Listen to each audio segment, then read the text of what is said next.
Alright, you're welcome back once again. I'm still Victor Digomore here, and we're still solving problems in mathematics. I have this question here and put it up that says the sum of two numbers is twice their difference. If their difference is p, find the larger number. The sum of two numbers. Sometimes we might be given what we call word problems leading to equations. So when you are given that word problem, you need to think, look at it carefully and try to see what you can make out of that word problem. These are two numbers. The sum of two numbers is twice their difference. So there will be a sum, there will be a difference. But they gave us something here. They say if their difference is p, that makes the work easy. Okay? If their difference is p, so in my definition, I will try to define something. Please, students, try and take a look at that video I'm going to do. Reasons why students fail mathematics is important because sometimes you have a lot of reasons why students fail mathematics, and if we can know, get acquainted with those reasons, I think it will help us. Okay, so solution. So I will say let because there is a difference, that means there will be one that is larger and there is one that is smaller. Let the larger, because they ask us to find the larger number, let the larger number be x according to my definition, and the smaller number be y. That means by this I have said now x plus y is something, and that thing is the sum of the two numbers is twice their difference, is equals to 2 times their difference. So that their difference now is p. Do we get now? Their difference is p. So I'll put 2 times what? P. Okay. Now, but this p is something. Okay. So their difference, you remember I said let this be the larger. So that their difference here now will be the difference is x minus y, and this x minus y is equals to p. Okay, is p. That's why this is 2 times p. So let's move on a little bit. If we move on a little bit, I will see that x here is equals to p plus y. Okay, so I can call this an equation 1. I can call it an equation 1 so that I can be able to reference it or refer to it in the course of my solving.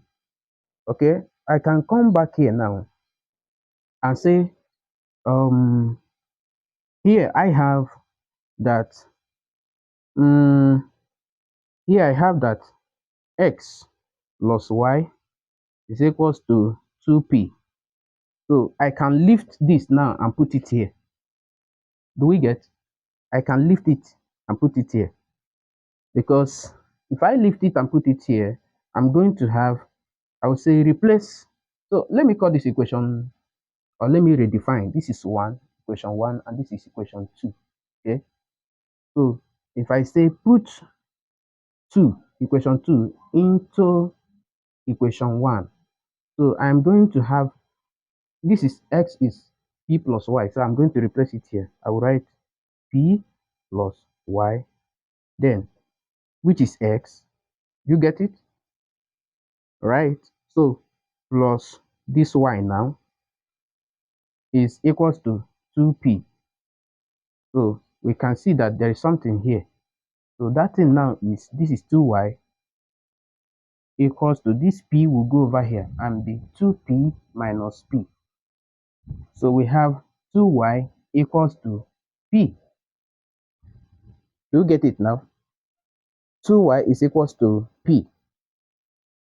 So if 2y is equals to p, remember they say we should get the larger number. That larger number is x, and that we have given it a definition here. So I can return this p now is 2y, so I can return it back there. So I can call this equation 3. So you realize that from this equation 3, From this equation 3, we can decide to say, if we subject y, we can say that from equation 3,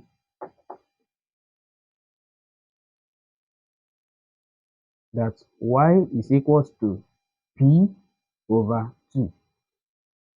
So this equation, this now, from equation 3, we can replace it back in equation 2. Okay, so if you go back to equation 2, you are going to have in equation 2, the larger number, which is x, is equals to p. Then y is, is plus y. So that y now is now p over 2. So let me make this over 1. Then LCM here is 2. So this is 2p plus 2 into this 1 times this is p. So you can realize that that larger number is written in terms of p, and it is 3p over 2. Okay, so this is how to go about this question. The sum of two numbers is to what is their difference. If their difference is p, find the larger number. The larger number x, by my description, I say let it be x, is 3p over 2. Okay, it is expressed in terms of p. I'm sure that this little question can in one way or the other help you to, get a better understanding of problems emanating from word or word problems. Okay, so we are going straight to other classes that we have. Please, if you subscribe to our channel and click on the notification button, you will not miss any of the classes we'll be doing. Thank you.